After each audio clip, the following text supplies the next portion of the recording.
Hey everyone, Anne here, and I'm finally back with another OmoCha review, and this time we're here with Kotobukiya's 1x7 scale figure of Anya Forger and Bond Forger from Spy X Family.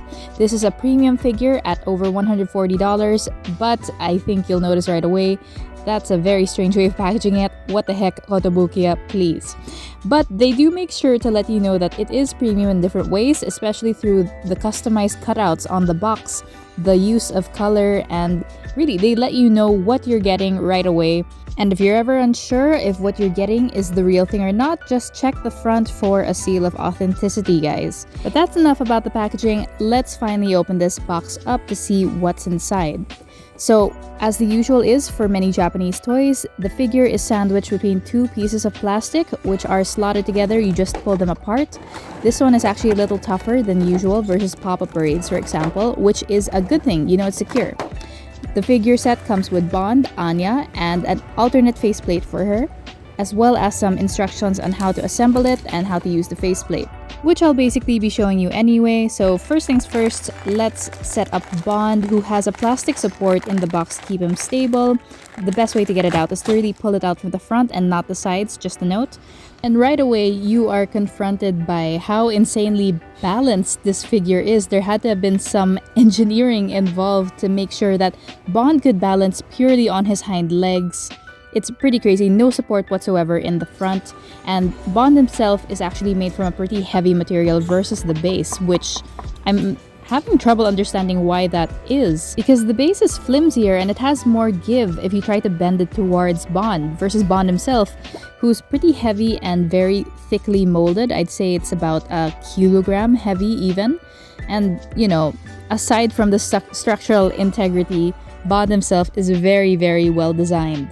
I mean, Bond is almost purely white, which means that they had to focus a lot more on the sculpting and the shading and the details, like his little cute bow tie which goes around his neck. You can actually see a bit of the strap, and his very cute distinctive paws. They added a bit of silver to the claws to give it a cuter look.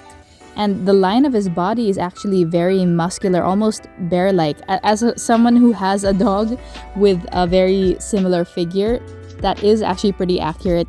He does have a bit of muscle on him, as well as just fat. And I like that there is an indent where Anya should be, so you should never be confused about where she's going to be sitting on his back. There is a very noticeable seam line on his back, which I normally would mind, but you know, since Anya will be seated there, it's a great place to hide it. But speaking of Anya, let's take a closer look at her, and you can see right away that impressive shading they used on Bond is used on her, with a lot more color, like her pink hair. It's a little darker than it would be in the anime, I think, but I think that adds to the charm of it. Her green eyes really stick out, and she does have her distinctive horns. Such great detail on the creases on her clothes and on her bow, and even that cute default faceplate. My favorite detail, however, is the fact that Kotobukiya decided not to let anyone be creepy by not giving her a panty shot. Good job, Kotobukiya. You're doing great. Other details I like are the fact that they gave the soles of her shoes some texture, even some ruffles on her socks. And yeah, overall, Anya just looks really great. They didn't miss a beat. Though because this is a premium figure, I am a little less forgiving of the fact that I can see the nub where her hair faceplate in the front connects to the back. I've got to say that is a little clumsy, especially considering that a cheaper product like a Nendoroid does it better. And you know, it works exactly like a Nendoroid or a Figma where you're changing the faceplate. You pull out the hair like so, and you know, be horrified a little bit before you remove the face as well, and then replace it with the other one. So the other one has a much calmer expression, a little more determined.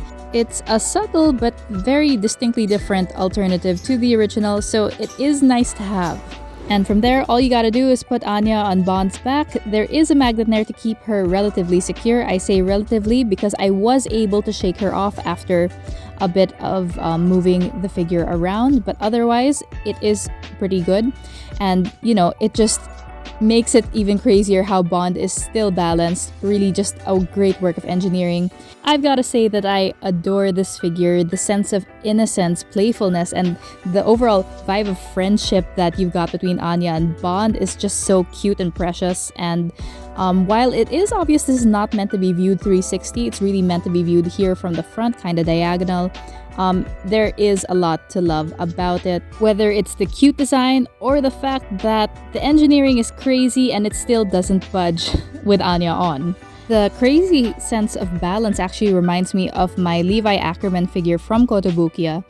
Overall, they are very different figures, but what they do have in common is the fact that there is a crazy balancing act going on. The tree wobbles a lot unless you put Levi on, and it just magically balances itself out, and it's very, very stable. Another thing in common that they have is that they're both pretty big, and that becomes more obvious when you put Anya and Bond next to a Papa Parade like Chika, who is a pretty average-sized Papa Parade. She's not particularly tall or small, but you can see that she's immediately dwarfed in size and proportion by Anya and Bond. In fact, if you really want to go to scale, Anya is actually bigger than a Nendoroid. Here's my Nishinoya one. We did a review of that before as well. And, you know, when you take Anya away, she is pretty much bigger than him. It's crazy. So when I pre-ordered this figure all those months ago, I was not entirely sure if I was really willing to spend $140 on this figure. However, Kotobukiya really delivered. They did so much right.